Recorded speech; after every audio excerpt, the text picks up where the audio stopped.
kind of going through this as far as the family and how a husband and a wife are supposed to treat each other. And so keeping those verses in mind, Romans chapter 7. Now, so there's actually 3 grounds for divorce. And of course, God understands that.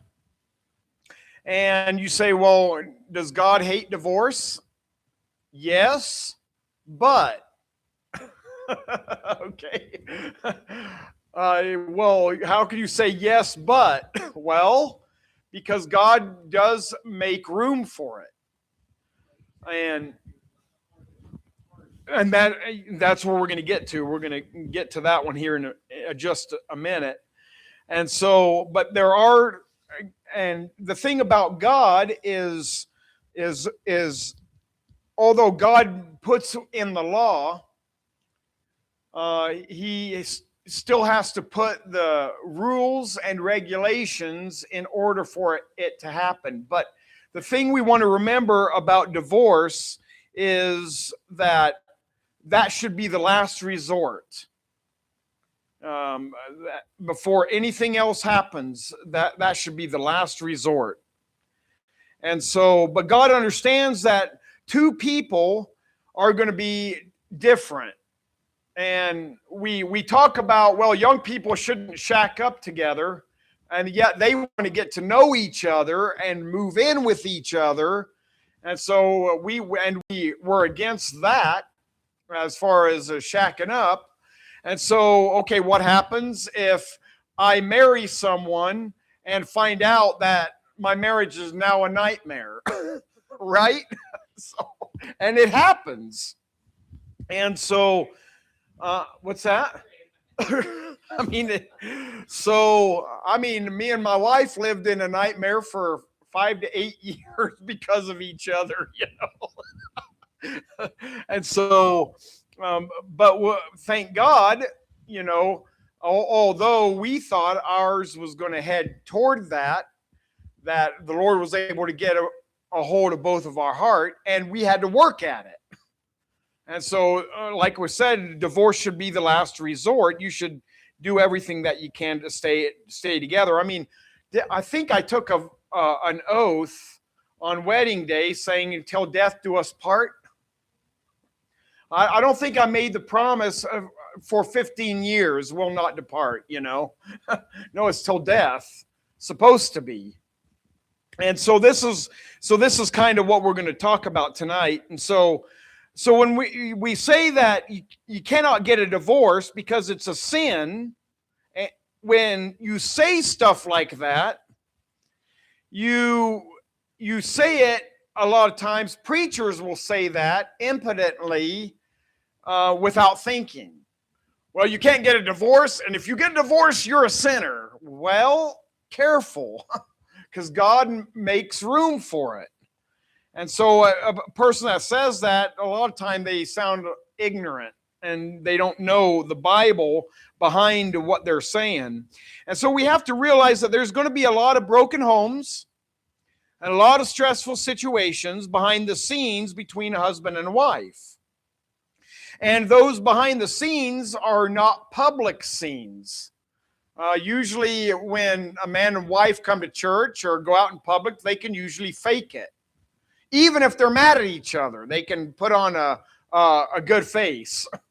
And so everything's behind the scenes. And sometimes you have to get a divorce so that you can have a peaceful home. But remember that it is supposed to be done after you've done all you can do. And then another thing you have to realize is that you're dealing with another will, right? So if there's 2 wills clashing and they're not willing to work it out, and maybe one's willing to work at it, but the other one's not, then you're going to have a huge problem. And so both have to be willing to work the thing out, and both have to want to change. And it's not a temporary change of about 2 weeks, and then you can act any way you want again. No, you have to continually work at it. And so But let me explain all this first. Now let's go to Romans chapter 7, verse 2. For the woman which hath a husband is bound by the law to her husband, so long as he liveth. But if the husband be dead, she is loosed from the law of her husband. So then, if while her husband liveth, she be married to another man, she shall be called an adulteress. But if her husband be dead, she's free from that law, so that she is no adulteress, though she be married to another man. Now, you can see that it's her, she, and if a husband's dead, okay, but we can certainly turn that thing around too, especially in our day and age. And so I'm going to, not to change scripture or anything, but I'm going to say spouse, because it works either way. You know, women are, or men are just as guilty in these areas as women are in our day and age. And so the first grounds for divorce, number one, is death. Number one, death. And I guess that's a literal divorce, right? But divorce, you're free then. And so obviously you cannot stay married to a corpse, right? So a person is loose from their spouse through death. So that's the first one. Now, the next one, I'm going to give you the three grounds for divorce real quick. And the first one is death here. Look at Matthew 19 for the next one. Matthew 19.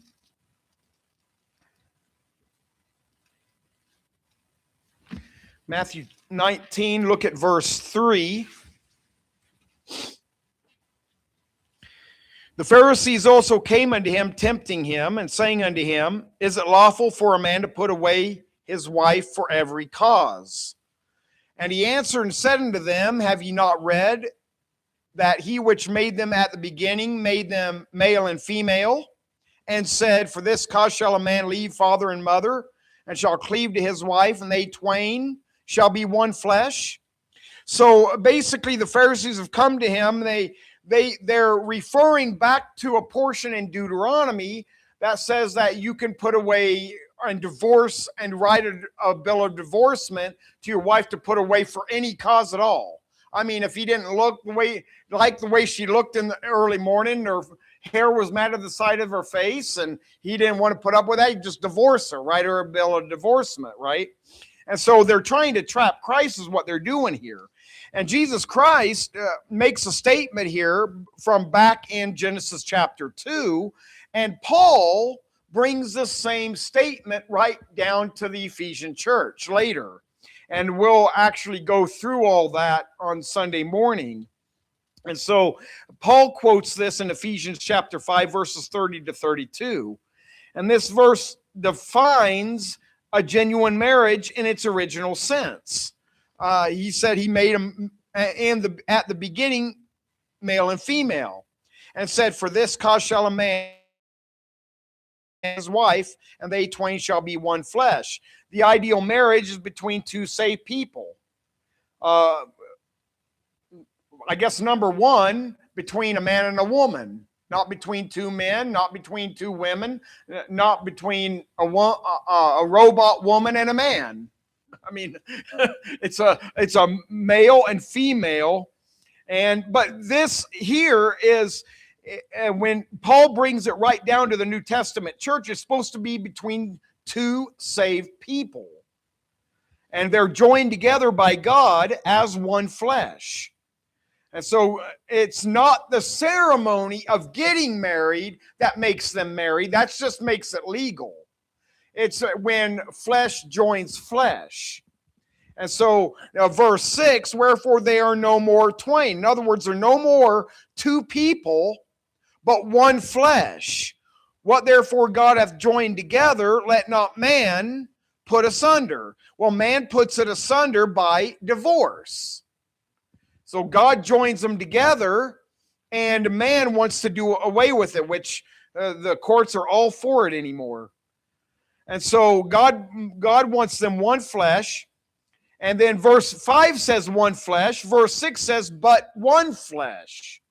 And so marriage is flesh joining flesh and becoming one. It's a unity between the two. Now, verse 7, they say unto him, why did Moses then command to give a writing of divorcement and to put her away? He saith unto them, Moses, because of the hardness of your hearts, suffered you. In other words, he allowed you to put away your wives. Why? Because their hearts were hardened. But he goes on to say, but from the beginning it was not so. Beginning referring back in Genesis chapter 2. God, once they were joined together, there was not supposed to be a bill of divorcement. But God had to allow it because of the hardness of people's hearts. Because one will is against the other will. And so there has to be, sometimes there's a divorce because of that. Now notice here, they're talking about a bill of divorcement. Notice this writing of divorcement, it's a legal document, but it's not the divorce itself. So the writing of divorce is a legal document that represents what has already taken place. See, the thing about a divorce is that the divorce occurs when the man and women are put asunder, and it's happened already within the home. And then later comes the bill of divorcement. And so that's the difference between the two.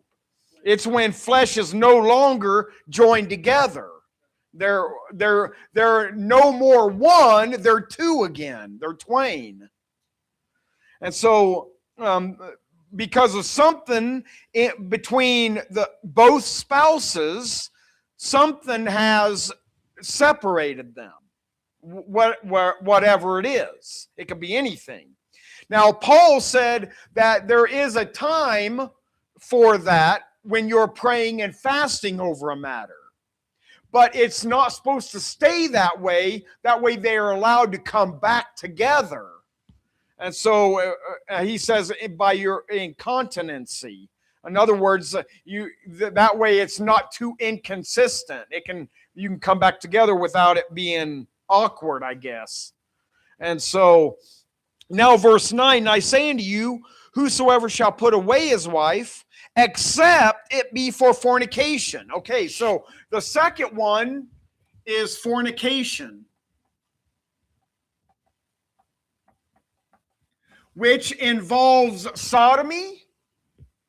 It involves adultery or any other sexual sin outside the husband and the wife. And so the second ground for divorce is fornication. Oh, and it can even be bestiality, by the way. That's another one. And so a cheating spouse is grounds for divorce. And so it says, and shall marry another. So whosoever shall put away his wife, except it be for fornication, and shall marry another, committeth adultery. So the one put his wife away for another. He's guilty of the same thing he put his wife away, according to this verse. Exactly, to another woman. And whoso marrieth her, which is put away, doth commit adultery. So if that happens, then both parties are guilty of committing adultery. So God has a right way and a wrong. God has a right way of doing everything, but man has a way of perverting stuff. Now go to 1 Corinthians chapter 7. Now, 1 Corinthians chapter 7. And here's the third one. This one's probably more common and it will be more important, but and that is desertion.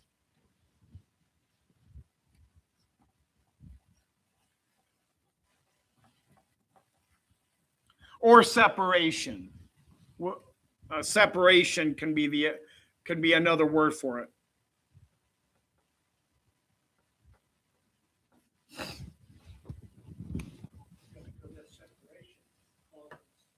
The divorce. Yeah. Yes, sir. And so, all right. So now, verse 10. Look, 1 Corinthians chapter 7 and verse 10, and unto the married I command, yet not I, but the Lord. So this is a command given by the Lord. Let not the wife depart from her husband. Okay, so it's desertion. So depart means that she has deserted her husband and her family and her home. And what the Bible is doing here in all three of these circumstances is God is making it hard to separate easily. All right? I mean, God wants it done right if you're going to do it. But if it's going to be done right, he wants you, first of all, to do all you can to save your marriage. And if you can't, then these are the regulations and the guidelines to follow. So God wants you to retain your marriage as much as you can, but if all you can do, and there's absolutely no choice, he makes it clear on what to do. And that's in the case of death, fornication, and desertion. And so let not the wife depart from her husband. Verse 11, and if she depart, let her remain unmarried. Now notice that. So let her stay unmarried. Okay? Now let her remain unmarried or be reconciled to her husband, and let not the husband put away his wife. Now what happens if he puts her away and gives her a bill of divorcement? She's free. She can then remarry. But she's not to remarry, or he's not to remarry until someone has given them. Now, they've already deserted. And in some states, we talked about this, I think in Sunday school, that about David deserting Michal, remember? And so some states, if it's over a year or something and they've deserted and they're not going to come back after a year, then some states will grant a divorce to the one that was deserted. And so, but every state's different in that. And so here, if the spouse deserts their family, they're to remain unmarried. And the reason is there's a chance that she might be reconciled. There's a point where they might be reconciled and come back. And so that's the reason. Now look at verse 15. But if the unbelieving depart, now we take this as someone that's lost, but it could be someone that doesn't believe they can stay in their marriage. And so they're going to depart because they can't believe that their marriage is going to work out, right? So, but if the unbelieving, it can work both ways. But if the unbelieving depart, let them depart. A brother or a sister is not under bondage in such cases, but God hath called us to peace. Now, so the marriage is dissolved completely in the case of desertion. But now, here it says, let them depart. You see that? Let them go. That's what God says. Let them go if they want to leave. If they don't want to stick around, they don't want to work on the marriage, then let them go. That's what it says. And so but God hath called us to peace. Did you notice that it said that? That's the key. Listen, God doesn't want you in a war zone every time you enter your house. That's supposed to be your safe place. There should be peace in that home. And if there's not, and you can't get any peace, then let them go. Because the key is peace. You can imagine that this doesn't go very well among Christians, say, especially in Baptist circles. But God hath called us to peace. God knows that peace is the ultimate goal. Now, some people ask the questions, what if my spouse is abusive? My life is in danger, or my children's lives are in danger. Should I retain my marriage? Well, in the case of the danger of someone's life, whether it's the spouse's life or the children's life, no, you should leave. Boy, Baptists would balk at that one, wouldn't they? Now, because if there's physical abuse in the home and it threatens the lives of children or the spouse, usually in this case it's the woman, right? Then no, she should leave.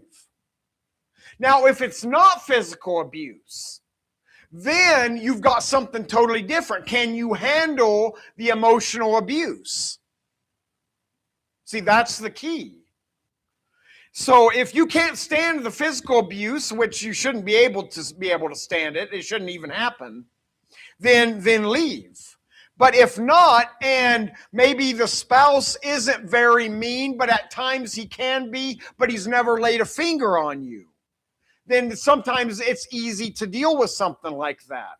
Then you do all you can to work it out until he or she's such a bonehead that they will not work it out with you, then you leave. And so it depends on how bad it is at that point or how much you can withstand.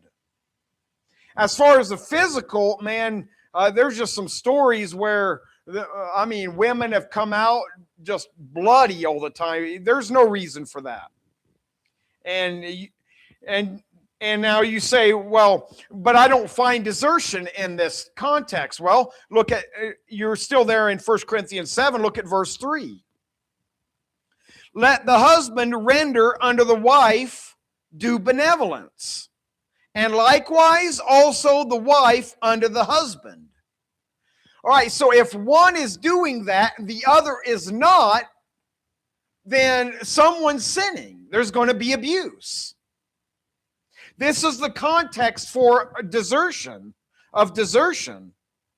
Verse 4, the wife hath not power of her own body, but the husband. And likewise also the husband hath not power of his own body, but the wife. Now, that verse is not saying that you can abuse your wife or physically abuse your husband because their body is yours and you can just mistreat it all you want. That's not what it's talking about. That due benevolence is like, look, you wouldn't want to be treated that way, so don't treat them that way. Right? Due benevolence is doing good and taking care of each other. Now look at verse 5. It says, defraud ye not one the other.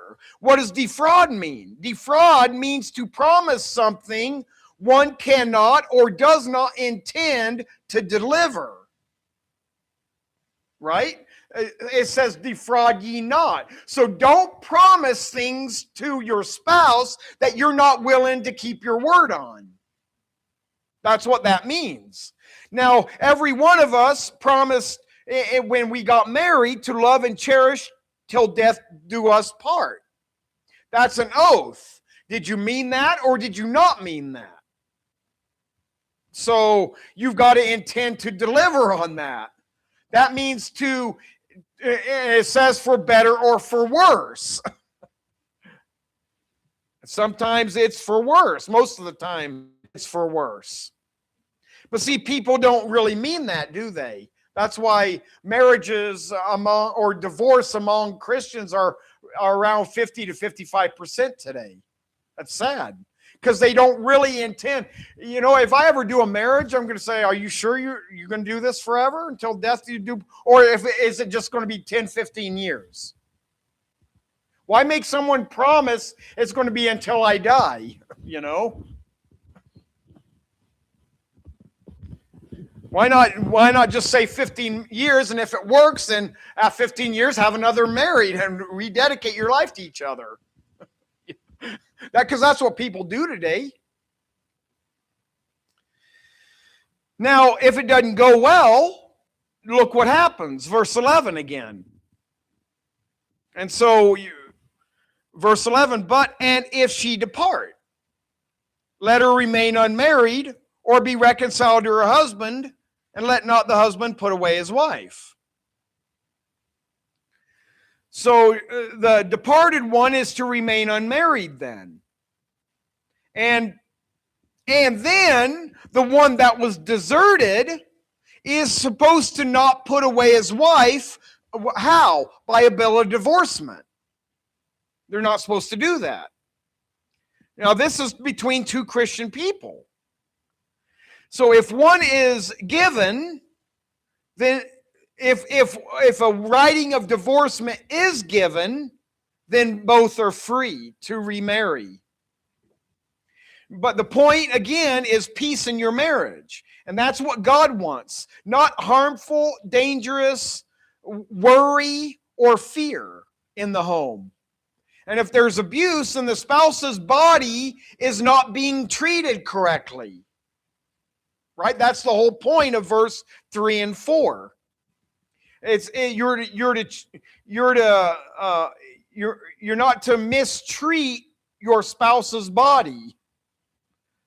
And so that's what's going on a lot today. Now, these three things are mentioned last. Now, why is that? Because divorce should be the last resort. Desertion is the last resort. Well, what's first? Well, verse 3 and 4. You're to fulfill your obligation and your duty as a spouse to try you can to save your marriage. But if you can't, and you're willing, but they're not willing, then there's nothing you can do. And we've seen it. We in this church have seen it many times, where one spouse has done all they can, and the other is a bonehead and will not change. Or he says they will, but really they don't. Or it lasts a week or two, but then they're the back same old person once again.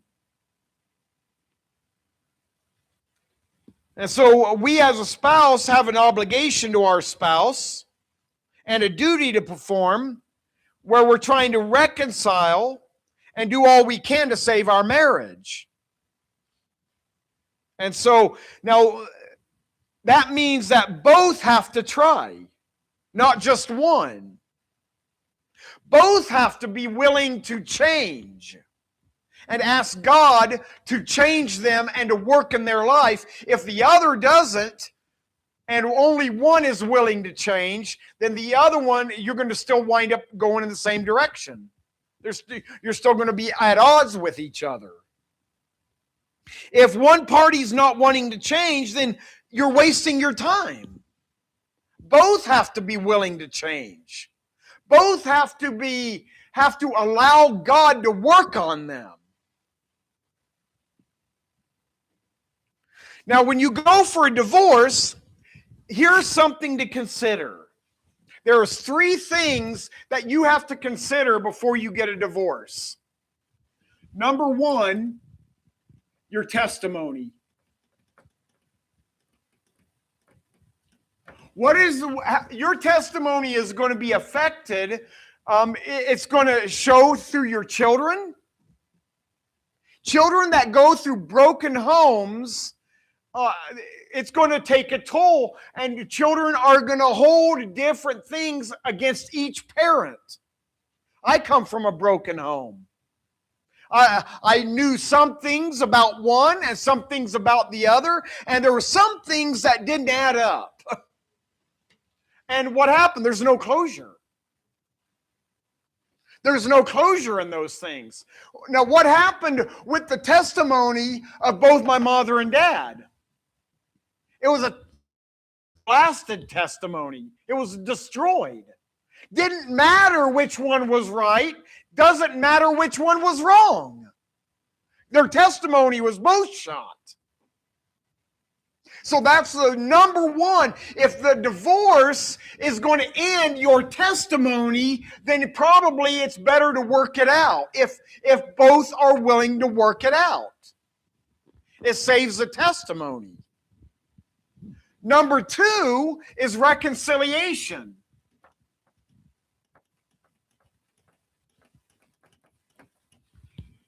You've got to reconcile. You do everything you can to stay together. If not for the sake of each other, it's for the sake of the children. A lot of times that's why a lot of people stay in marriages, is for the children.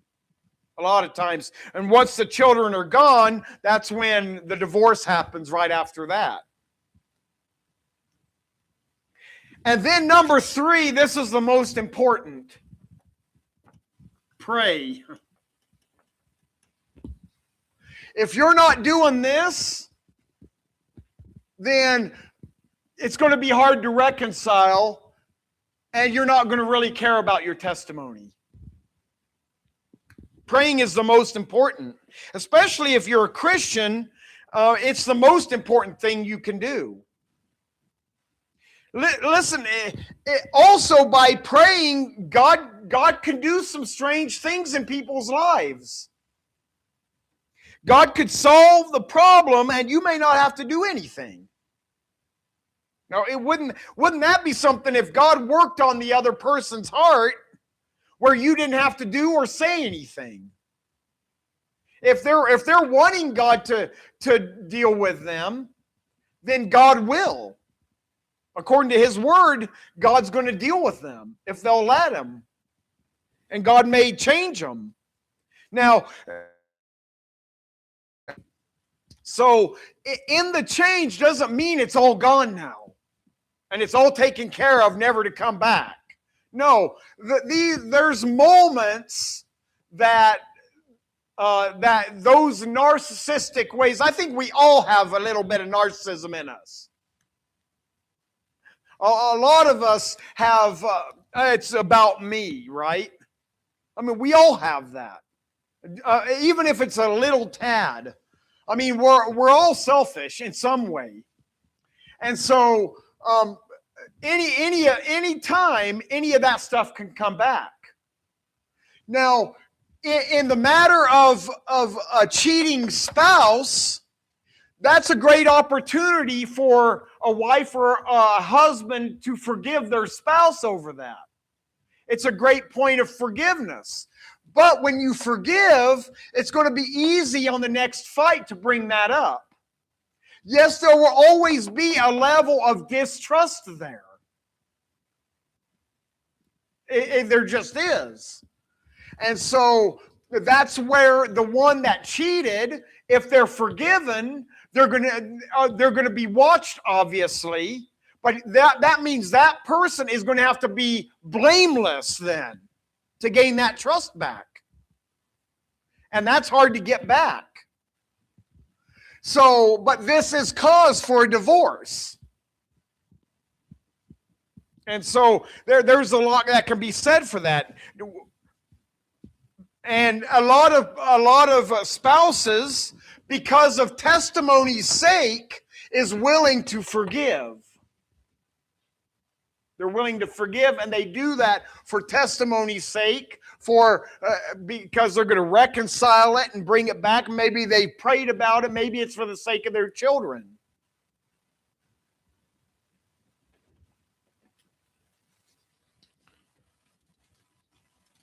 Now, the thing is, if you haven't prayed about it, then it's probably a good place for you to start.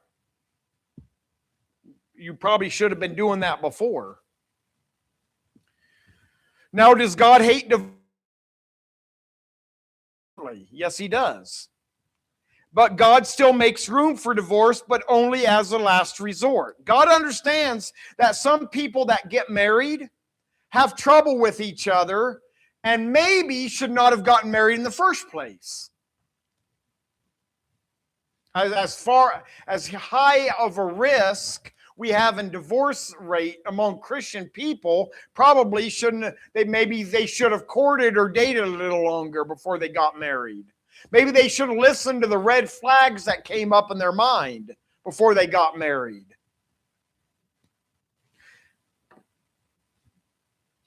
Now, look over at Hosea. Now, this is God. Now, God's wife. Who is God's wife? It's the nation of Israel, right? We understand that. Look at Hosea chapter 2. Hosea chapter 2 and verse 2, plead with your mother, plead for she's not my wife, talking about the mother, which is Israel. Now he's talking to Judah here. And he's saying to Judah, plead with your mother, which is Israel. For she is not my wife, neither am I her husband. Well, was God her Israel's husband before? Yeah, hold your place here and go to Jeremiah 31. Jeremiah 31. See, God's been through divorce too. So if there's anyone that's ever been through a divorce, God understands that. Because God's had to do it with his own people. Jeremiah 31, look at verse 32. Now he's talking here, he's going to make a new covenant, verse 31. I'll make a new covenant with the house of Israel and with the house of Judah. Verse 32, not according to the covenant that I made with their fathers in the day that I took them by the hand to bring them out of the land of Egypt, which my covenant they break, although I was a husband unto them, saith the Lord. So the Lord was the husband unto Israel. And here back in Hosea chapter 2, he says that neither am I her husband. Let her therefore put away her whoredoms out of her sight, and her adulteries from between her breasts, lest I strip her naked and set her as in the day when she was born, and make her as dry land and slay her with thirst. So what happened that God divorced Israel? It was because of idolatry.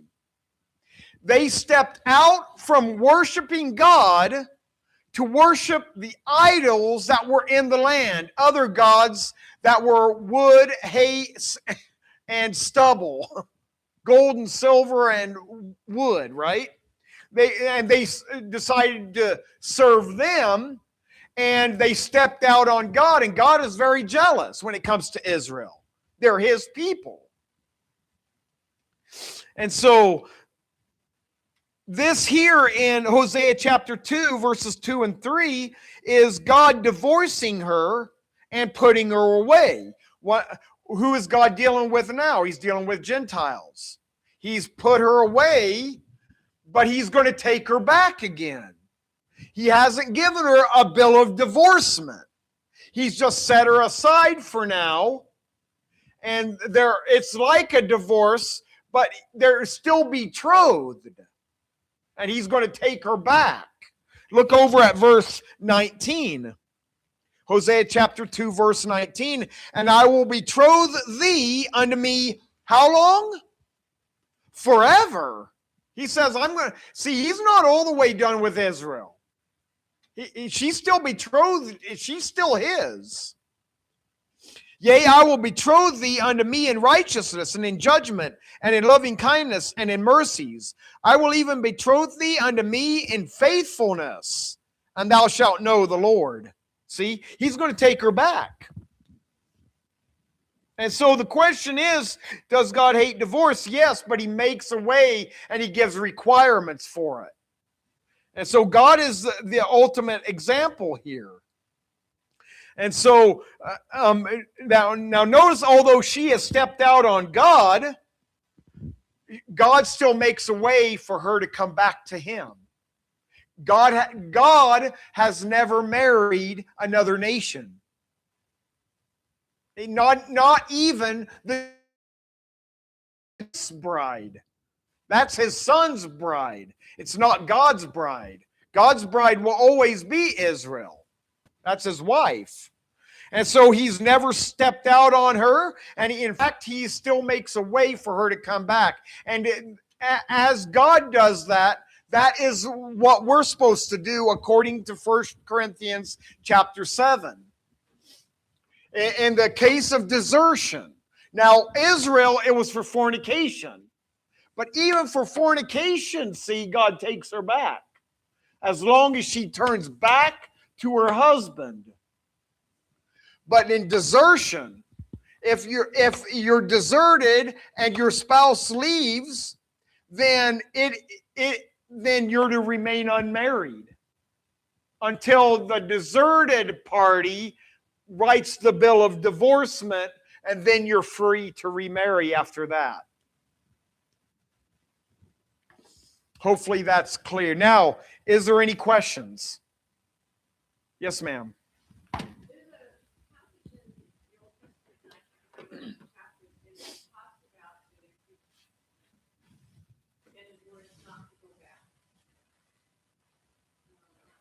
I think it's in Deuteronomy. Yeah, so if he writes her a bill of divorcement, then she is allowed to marry someone else. But if he writes her one and divorces her, she's not allowed to go back to her first husband. It was for any reason. Like what they were asking Christ, could we just do it for any, without a cause, with any reason? And that was the reason, but she wasn't allowed to go back to her first husband. And the reason, and we're going to cover this Sunday. There you go, Deuteronomy 24. I know I have it in, I think we're going to be talking about that in Ephesians Sunday. It goes along with that. But Deuteronomy chapter 24.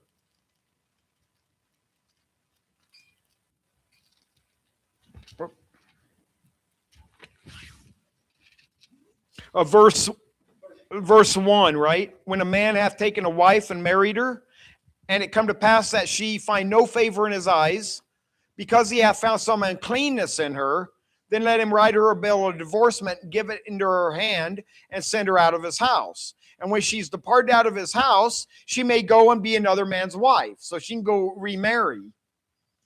And if the latter husband hate her, and write her a bill of divorcement, and giveth it into her hand, and sendeth her out of his house, or if the latter husband die, which took her to be his wife, her former husband, which sent her away, may not take her again to be his wife. And the reason is she's defiled by another man. That's the whole purpose, is another man had her. So she's not allowed to go back to her first husband. After that, she is defiled. That's what it says. That's right. He does. And so, see, God is the exception to his own rule, though. Right? He's the boss. But this is for mankind, because man is not like God. This is sinful man doing these things. And there is a level here of defilement here. And God does it with a nation. And so, yeah.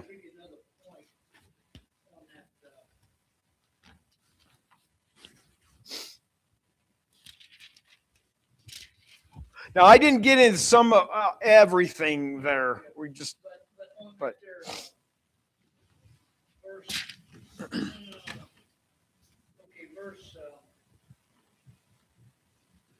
11. Yeah. Okay. And if she depart, let her remain unmarried. In other words, she can't connect with another man. Right. Okay. Because technically she and her husband is still married. Well, now this is where they tie that back to Deuteronomy 24. Okay. But if she depart, let her remain unmarried, or be reconciled to her husband. Right. The one that, okay. Yep. And let the husband not put away his wife. Right. In other words, she can go back to him, and he is supposed to do his. And take her back. And take her back, even for, yeah. But when it says let her remain unmarried, in other words, she can't go and sleep with anyone. She's supposed to keep herself pure. Or go back and sleep with her husband. Yeah, or go back to her husband. And he's not to refuse it. Right. If she wants to do that. Right. Yeah. You tell me a divorce couple is going to do that. Right. No, probably not. But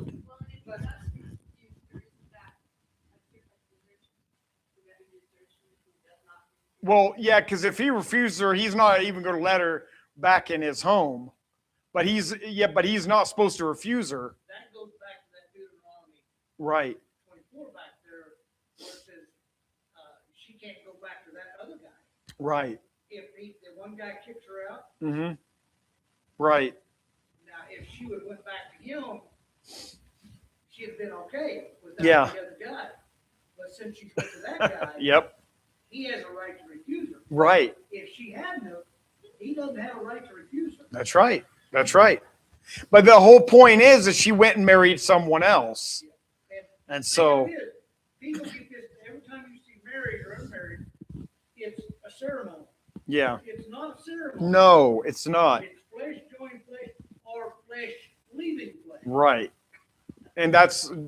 And usually that happens way before the two. While the two is in the same home, usually the flesh is separated, and Now that has nothing to do with sickness or age right. or things like that. Yes. But Right. for 34, 35 years of pastor, Mm-hmm. I dealt with more couples that had not united together for 10, 15 years. Right.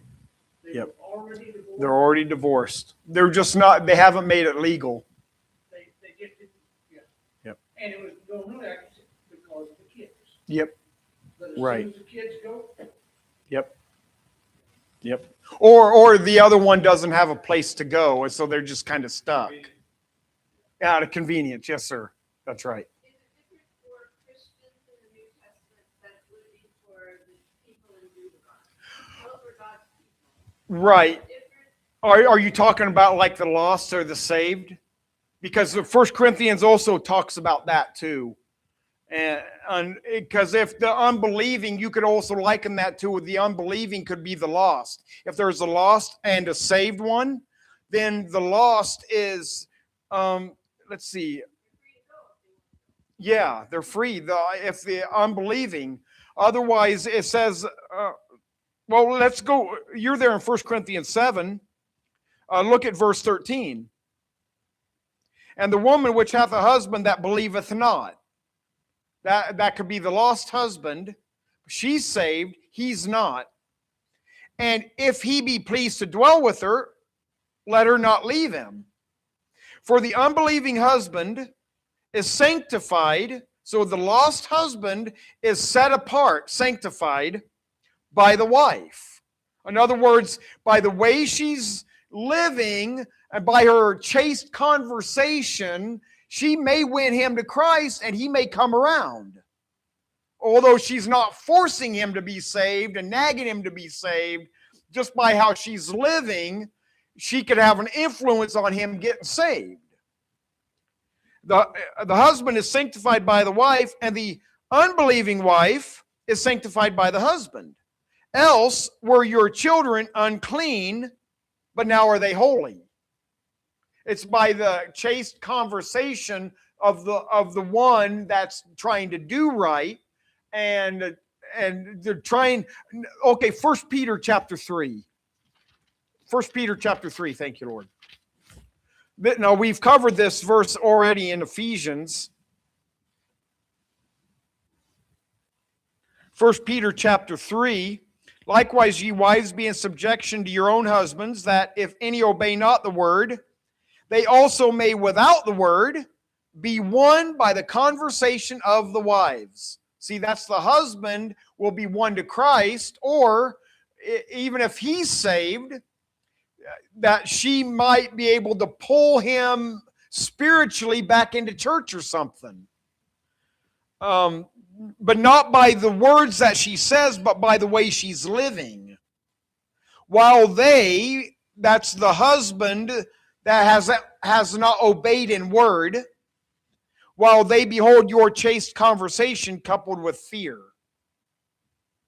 And so that's, the lost could be won. And of course the children they're not unclean by that because of how the saved party is trying to witness, and not witness as of giving them the gospel every day, but by the way they're living their life. And he or she is trying to be in subjection to the other one as much as possible.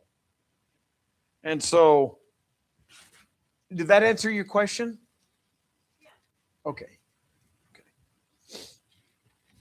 Any other comments or questions? Go ahead. A lot of people that have gone through this, they're condemned sometimes by the churches. Mm-hmm. But you know, I have been through it, and there's, divorce is not an solution. No, it's not. I mean, if you But already been through this, you can't do it again and be right, you know. well, that's because among Baptists, the first thing when you get a divorce is they attack your testimony, or you can't even preach if you can't be a pastor or nothing if because your testimony's shot, you've got a divorce. Oh, can't even about all you can do is work a bus ministry. That's the truth. Yeah. Probably didn't want to sing in the choir before. Yeah. So, but the whole point is, yeah, and that's the thing about pastors. But you think about this. And I thought about this today. How many pastors do you know that have cheated on their spouse and continued pastoring and nobody knew it? They've married themselves to the other person while still being married to their own wife. They're nothing but a polygamist. And those are the same guys that will say that if you get a divorce, you can't pastor. You're a dirty lot, man. When I first started this church, we had on the website telling people that because I've been married, Huh. divorced and remarried, Mm-hmm. even though it happened when I was unsaved, that